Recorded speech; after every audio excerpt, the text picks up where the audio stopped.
Honey, sigurado ka ba? Yes, sure na ako. Sige ha, basta isang beses lang. Saka wala dapat makaalam na iba sa gagawin natin. Ang usapan natin ng boyfriend ko. Matapos na pumayag sa matagal na naming usapan, alam ko na weird at hindi kayo maniniwala. Pero ito ang totoong nararamdaman ko at nais ko na subukan. Magandang araw sa inyo, welcome sa Kwentong Masarap. Pero kung ikaw ay bago lamang na napadpad sa ating channel at nais mo ng ganitong mga kwento, mag-subscribe ka naman, mag-like at e-share na rin ang ating video. Ako nga pala si Ella, 29 taon na. Sa ngayon ay nagsasama na kami sa isang bubong ng aking boyfriend. May balak din kaming magpakasal next year. Pero hindi ko alam kung matutuloy pa. Simula nang mangyari ang usapan namin ni Ronald, ang aking boyfriend, pangatlong boyfriend ko na si Ronald. Mabait si Ronald at halos pareho kami ng mga gusto sa buhay. Nasasakyan niya ang mga nais ko at gusto na mangyari. Ang aking unang boyfriend noon ay si Melchor. Mahigit kalahati ang agwat ng edad namin noon.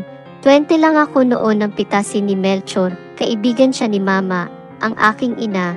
Kapag umuwi ito galing ng abroad, dumadalaw ito sa bahay namin. Akala ko nga karelasyon ni Mama noon dahil matagal nang patay ang aking ama. Pero mali pala ang aking hinala, ako pala ang target ni Kuya Melchor noon. Madalas may mga pasalubong siya sa akin kapag pumunta sa bahay. Si Mama naman ay tuwang-tuwa sa kaibigan niya na naging malapit ako noon kay Kuya Melchor at isinasama niya ako para kumain sa labas. Wala rin akong alam na may plano pala siya sa akin. Minsan isang gabi, biglang nag-blackout sa barangay namin dahil sa lakas ng ulan. Sakto nandoon si Kuya Melchor. Sobrang dilim noon sa bahay at kaming dalawa lang ni Kuya Melchor. Dahil si Mama ay umalis, natakot ako at napasigaw sabay yakap ko kay Kuya Melchor dahil sa biglang pagkawalang kuryente. Sa bayan pa ng kulog at kidlat, pero ang pagkakayakap ko pala na iyon ay hindi na natanggal, bagkus mas humigpit ito at lalong kumapit dahil si Kuya Melchor ay yumakap na rin sa akin at doon sa sofa namin sa sala habang madilim ang paligid. Kinain at pinunit ni Kuya Melchor ang lahat. Hindi naman madaling matanggihan si Kuya Melchor noon dahil bukod sa gwapo na may maayos na trabaho, may sariling bahay at mga sasakyan, simula raw kasi nang maghiwalay ng dati niyang asawa, hindi na nag-asawa pa.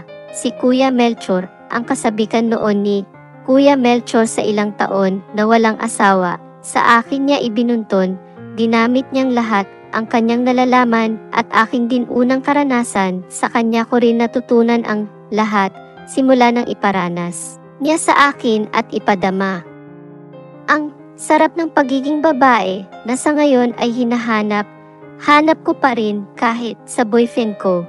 Pero iba si Melchor, iba pala talaga kapag may edad na ang pumita sa'yo.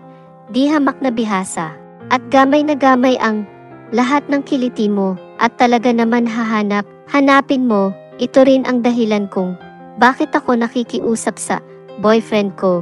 May hinahanap kasi ako na tila lasa na hindi maibigay ni Ronald na dating ginagawa ni Melchor. Simula kasi nang hindi na bumalik sa abroad si Melchor, nagkasakit ito at na-stroke. Doon din unti-unting lumabo ang relasyon namin at sa huli ay kinausap ako ni Melchor, mahal kita, matanda na ako, hindi ko na mabibigay ang dating ginagawa ko. Anumang oras ay malaya ka na umalis at iwan ako. Hanapin mo ang lalaking nababagay sa'yo, sabi ni Melchor noon nang nakaratay ito sa sakit. Hindi ko naman basta ginawa iyon, inalagaan ko siya. Hanggang sa huling sandali ng buhay niya, nalungkot ako sa pagkawala ni Melchor. Bukod sa wala na akong allowance, tigang na ang aking bulaklak na nasanay na dinidiligan ni Melchor. Kaya ang pakiusap ko sa aking karelasyon ngayon na ang subukan namin ang dalawahan. Baka sa kumpare ni Ronald na matanda na, baka sa kanya ko muli matikman, iyon, sabi ko sa boyfriend ko, na pumayag naman. Bukas gagawin natin, pero ang gagawin natin ay dapat, ito na ang una at huli. Sabi ng boyfriend ko, Pumayag ako at masayang ako, kaming matulog at excited ako para kinabukasan. Magandang araw sa inyo, welcome sa Kwentong Masarap. Pero kung ikaw ay bago lamang na napadpad sa ating channel at nais mo ng ganitong mga kwento, mag-subscribe ka naman, mag-like at i-share na rin ang ating video. Pero kung ang ating content ay alam mo na hindi nararapat sa'yo, kindly skip na lang po. Maraming salamat.